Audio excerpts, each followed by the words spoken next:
breaking news as we come on the air. The high-stakes meetings at the White House. President Trump, President Zelensky, and key European leaders pushing for a ceasefire and a face-to-face meeting between Putin and Zelensky. And the state of emergency right now, Hurricane Erin barreling up the East Coast with life-threatening surf and dangerous rip currents. The new track and timing just in. First, that major push for peace in Ukraine. President Zelensky, backed by European leaders, rushing to the White House for urgent face-to-face meetings just days after President Trump's summit with Russian President Vladimir Putin. The leaders pushing for security guarantees to protect Ukraine and for an immediate ceasefire, something President Trump is backing away from after his meeting with Putin. Just hours before the talks in Washington, Russia launching more deadly attacks on Ukraine. And just in, Trump calling Putin after today's meetings, saying they are now beginning to arrange a meeting between the Russian president and President Zelensky. Rachel Scott is live at the White House. Ian Pannell standing by in Kyiv. Hurricane Erin sparking that state of emergency on the East Coast. Tropical storm watches just issued in North Carolina. Evacuations now underway.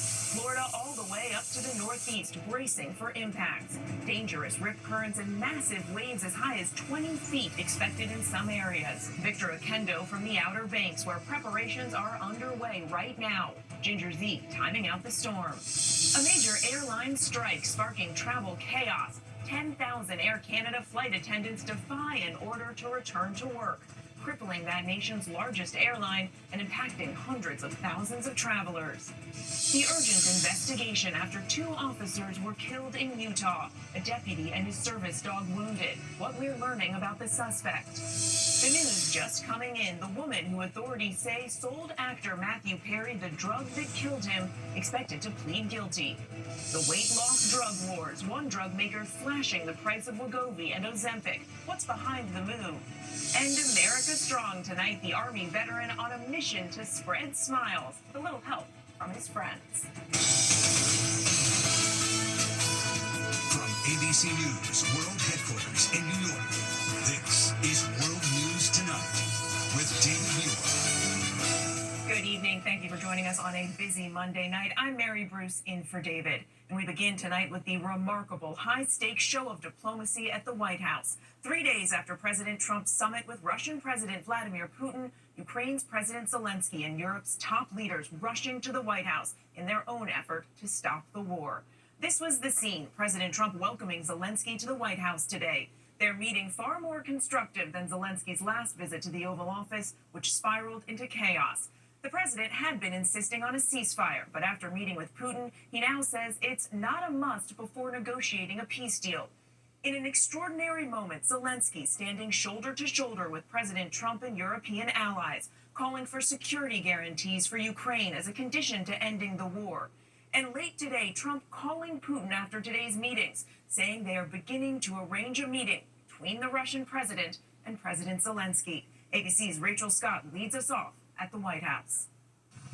Tonight at the White House, an extraordinary scene of diplomacy. Ukrainian President Volodymyr Zelensky and some of Europe's top leaders who had raced to Washington to back him up, meeting with President Trump in an effort to stop the war.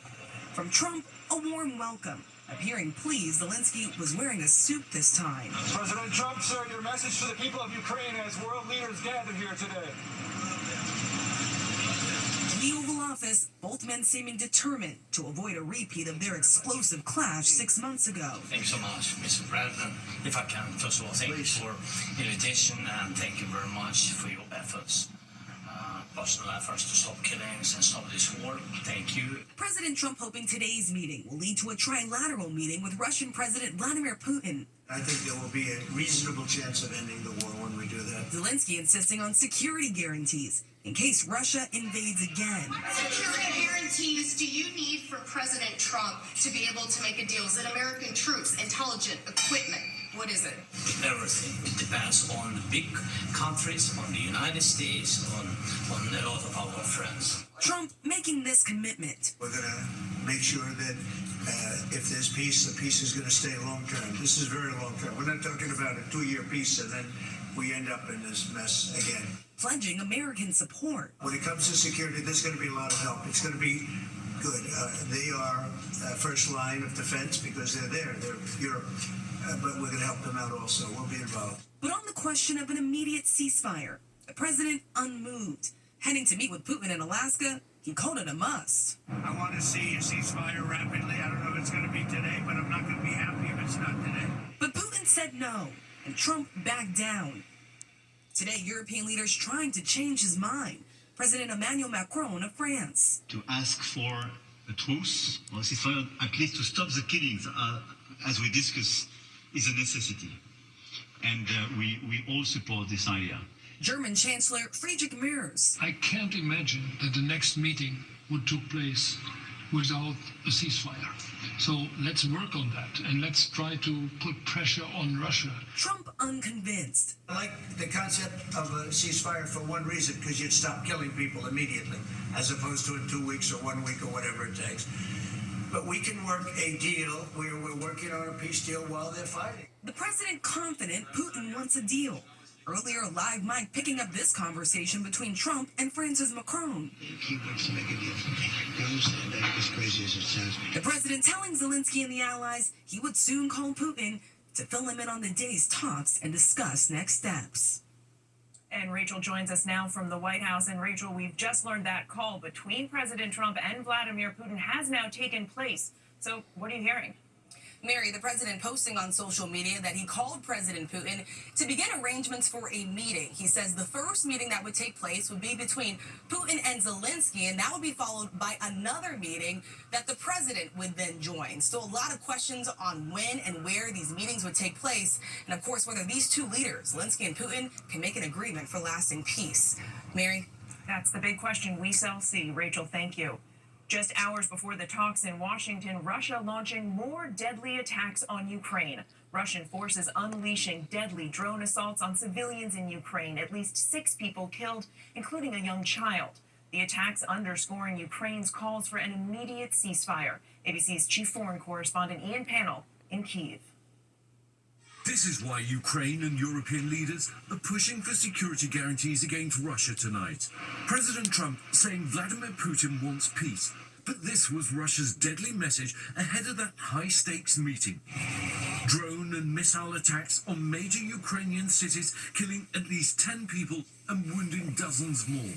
5 drones striking this one residential complex far away from the battlefield in Ukraine's second-largest city, Kharkiv. It's become a grim routine. Emergency crews clawing through rubble, searching for survivors.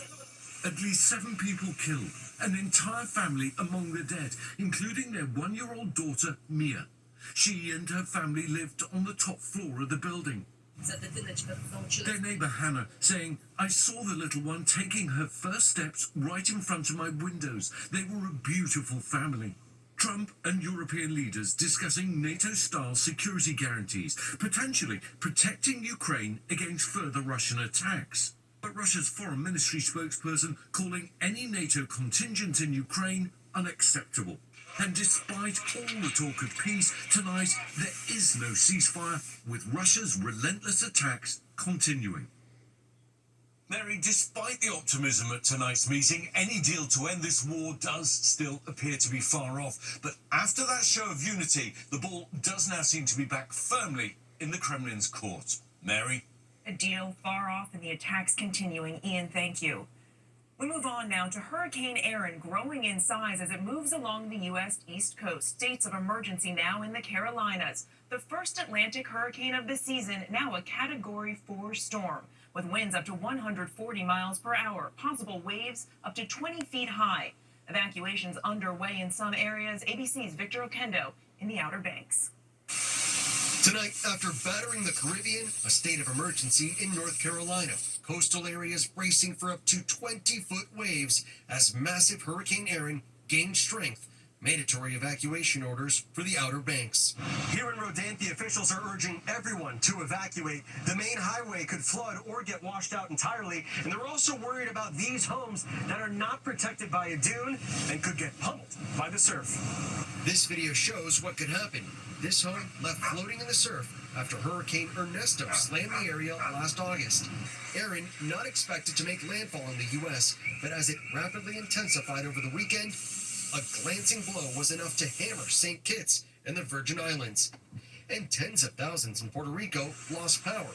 Hurricane hunters piercing the monster storm's eye wall, and those 160-mile-an-hour winds, the middle of the eye, a stunning sight.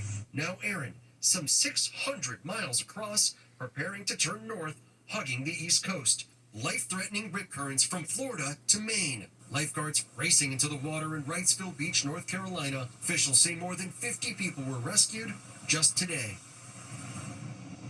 Mary, people in the Outer Banks are bracing for a rough few days, especially here in Rodanthe. Officials tell me these homes are very vulnerable. 11 of them have collapsed in the past. They're urging everyone to follow those evacuation orders. Mary? Okay, Victor, thank you. So let's get right to ABC's chief meteorologist, Ginger Zee, tracking the hurricane's every move. Ginger. Yes, Mary, right now, Hurricane Erin is east of the southeastern Bahamas. It's moving northwest at 10. Eventually, it'll start to move to the north. And right now, the tropical storm force winds are more than 230 miles outside the center. We're going to see that expand even more, as tropical systems do as they move north. And that's why you have a tropical storm watch now up for the Outer Banks of North Carolina. Also, a storm surge watch for up to 4 feet of water coming on shore. Remember, this is like a bulldozer pushing tons of water at the shore. And so from Wednesday night through Thursday, that's when we're going to get the closest clip with the storm. And why do we know that it's going to turn to the northeast? Well, we've got this ridge to the east that's weakening and that stationary front that's going to help eject it there right through that alley.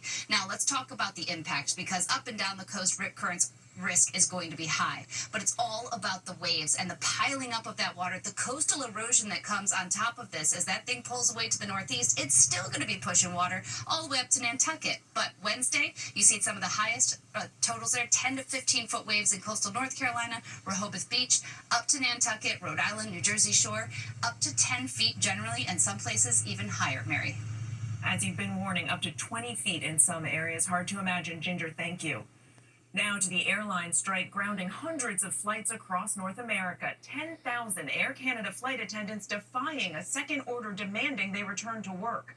The strike now stranding 130,000 passengers a day. ABC's Gio Benitez covers aviation. Tonight, 10,000 flight attendants on strike, grounding a major North American airline. Earlier today, Air Canada saying the Canada Industrial Relations Board has declared the strike unlawful, ordering their flight attendants to get back on the job. But the Canadian Union of Public Employees doubling down on their demands for better pay. If it means folks like me going to jail, then so be it. If it means our union being fined, then so be it. We're looking for a solution here.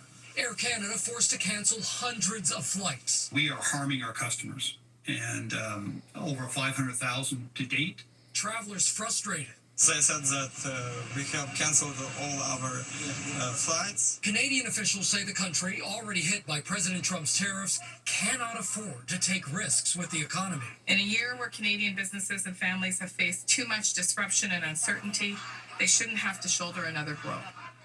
And Mary, Air Canada says it is providing customers with a full refund, travel credit, or rebooking them on another airline. All flights will be canceled until at least tomorrow afternoon. Mary. And Gio, we know you'll stay on this. Thank you. Tonight, authorities are investigating the deadly shooting of 2 police officers in Utah. The officers responding to a domestic disturbance call, the gunman suddenly opening fire moments after they arrived. Here's ABC's Aaron Katersky. Tonight, 2 Utah police officers are dead and another wounded, gunned down, responding to a domestic disturbance call, immediately taking fire. I got some officers down. The terror evident in police radio traffic. Shots fired at the head. The first officer arrived last night at a home in Tremonton, north of Salt Lake City. Right away, officials say 33-year-old Ryan Bate emerged with a gun. Upon arrival, they immediately began taking fire. The first officer shot and killed. A second officer responding to assist, also fatally shot. Still shooting. Copy, still shooting. Bate then allegedly fired into a sheriff's deputy's vehicle, injuring him and his police service dog. 2 officers down in the intersection, not moving. I'm hit. Authorities say bystanders eventually convinced the suspect to put down his weapon, and he was taken into custody. Bate booked on 2 counts of aggravated murder and 1 count of assault. And tonight, Sergeant Lee Sorensen and Officer Eric Estrada remembered as heroes. Domestic calls are volatile, Mary. Responding to them is one of the most dangerous things police officers do. Tonight, the injured deputy is out of the hospital. The suspect is being held without bond. Mary? Just an awful scene. Aaron, thank you. Tonight, the accused drug dealer known as the Ketamine Queen has agreed to plead guilty to charges connected to the death of actor Matthew Perry. Prosecutors say she illegally sold him the drug, leading to his fatal overdose. The fifth and final plea in the case. Here's ABC's Trevor Ault. Nearly 2 years after the fatal overdose of Friends star Matthew Perry, the so-called Ketamine Queen is now expected to plead guilty for supplying him with the dose that ultimately killed him. According to court documents, accused drug dealer Jasveen Sangha offered Perry a sample of ketamine through a friend, and within weeks, 50 vials would follow. The actor had been open about his longtime struggle with addiction, speaking with our Diane Sawyer a year before his death. Addiction, the big terrible thing, is far too powerful for anyone to defeat alone. But together, one day at a time, we can beat it down. Yeah. Your disease is just outside, just doing one-arm push-ups, just waiting for you, waiting to get you alone. Court documents show after Perry's death, Sangha tried to destroy evidence of her involvement, texting their mutual friend, "Delete all our messages." Sangha is the fifth and final person charged in Perry's overdose, all of them pleading guilty. In the end, these defendants were more interested in profiting off Mr. Perry than caring for his well-being. Mary, Sangha was just weeks away from her trial, and she now admits, quote, "I'm pleading guilty because I am guilty of these charges." She faces up to 65 years in prison. Mary? Okay, Trevor, thank you. And when we come back, the dramatic rescue. 4 young girls rescued from Lake Superior. Big price cuts for popular weight loss drugs. What's behind the move? Plus, Amtrak is warning of disruptions tonight after a major train derailment. The video coming in next. Next here tonight, Amtrak is warning a freight train derailment in North Carolina is impacting its services nationwide. More than 24 cars loaded with coal derailed this weekend outside Raleigh. The cars are blocking a line used for freight and passenger operations. And a dramatic rescue in Lake Superior. The Coast Guard saving 4 girls between the ages of 8 and 14, stranded on a rock while paddleboarding, using a helicopter to locate the girls, then hoisting all 4 from the rock and transporting them to their parents in a nearby field. And when we come back, big cuts to the price of some popular weight loss drugs. To the index now, drug maker Novo Nordisk is slashing prices for its popular weight loss drugs Ozempic and Wegovy. A month's supply of either drug is being offered for $499. That's half of the prior list price. Patients can order the drugs from Novo Nordisk or at participating pharmacies, the company hoping to compete with cheaper compounding pharmacies. And when we come back, the Army vet who's dedicated his life to spreading the love with a little help from his friends. Finally tonight, the Army veteran and his special mission. Tonight, one Army veteran is traveling the world on a mission to spread joy. You heard me. It all started when former Army helicopter pilot Kevin Boobles was deployed in Afghanistan. One member on the base always made him smile. Our chaplain brought this little black lab named Zach along, and it was just incredible how this dog could bring people together. So when Kevin returned to civilian life, What are they doing here today? Spreading smiles. He was inspired to start a new beginning with his family. Therapy dogs are for others. They help us spread joy and help people that are in stressful situations. And so we got Ellie. Now Kevin and Ellie are on a mission to spread smiles. Little sister Emma, also a therapy dog, joining in their travels. Could you hug Ellie? And it's not just service members feeling the love. You can come pet her. That's so nice. Helping out at children's hospitals and easing the stress of these college students during finals week. And overseas, too, from London to the streets of Slovenia. I got smiles. Their infectious smiles, brightening everyone's day. Thank you. You're welcome. And right here tonight, Kevin, on their dedication to the mission. Anytime you walk away from, say, the Children's Hospital, and they're smiling, there's something powerful about that. Proving why dogs are man's best friend. I'm Mary Bruce for David and all of us here. Good night.